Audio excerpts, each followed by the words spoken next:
Open your books to page 266. We will begin reading chapter 47. Follow along as I read out loud. Min Lee? Min Lee! Ma and Ba's happiness burst from them like exploding firecrackers, and even before she could open her eyes, they had flung themselves upon her. The joy! How it flowed and flooded over her! More golden than the king's dragon bracelet, sweeter than a piece from Queen Mother's garden, and more beautiful than a goddess of heaven. Min Lee smiled, treasuring her good fortune. Ma and Ba only stopped hugging her when her stomach began to grumble in hunger.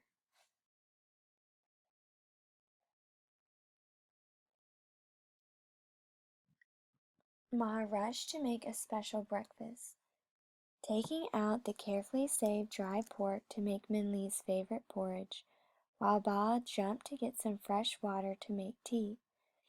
But when Ba went into the main room, he made a choking noise that caused Min Lee and Ma to come running. "What is that?" he said, pointing. Min Lee followed his finger and saw him pointing at her traveling possessions on the table. The fish swam merrily around in its bowl as the silk of her brocade bag made the sunlight skip around the room.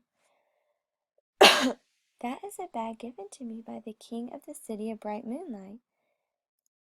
"It is fine, isn't it?" "Not that," Ba said, waving the bag away. "That." And now Min Lee saw he was pointing to the dragon's stone ball. "It's just a gift from a friend," Min Lee said, handing it to her father. Ba took it in his hands reverently, a look of awe on his face. "It's not just any gift," Ba whispered, and he took his sleeve and gently rubbed the surface of the stone. To Min Lee's great surprise, the grayness of the stone began to smudge away and the translucent, lustrous glow seemed to shine through. "It's a dragon's pearl." Min Lee and Ma stared. "A dragon's pearl," Ma said slowly. She sat down and looked at Min Lee. "A dragon's pearl is worth the emperor's entire fortune." Min Lee opened her mouth, but before any words could come out, there was a great shouting and clamoring outside on the street. Ba quickly but carefully put the dragon's pearl back on the table before they all hurried out to see what the uproar was about. "What is it?" Min Lee asked, grabbing a neighbor.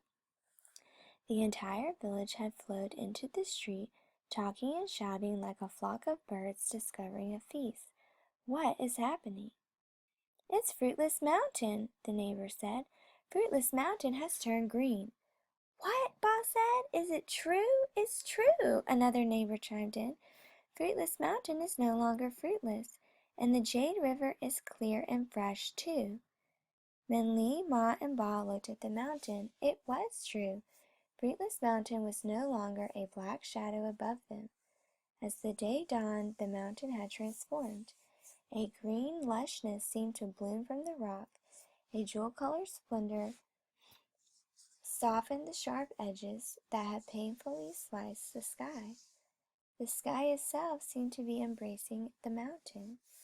The wind softly caressed the newborn greenery with a nurturing breeze and skimmed the Jade River, the water now as clear as tears of joy.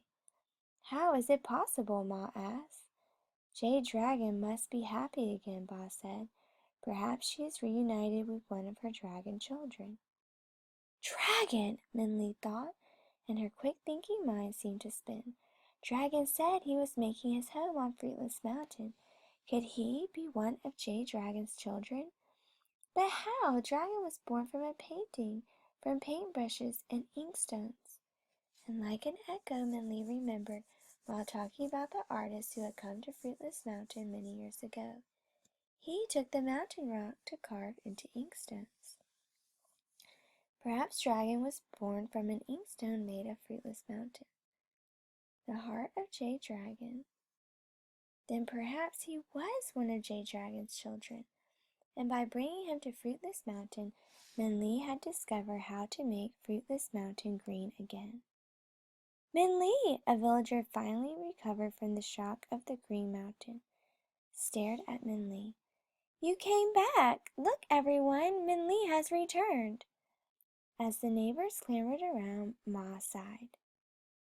But it was a sigh of joy, a sound of happiness that floated like a butterfly in the air.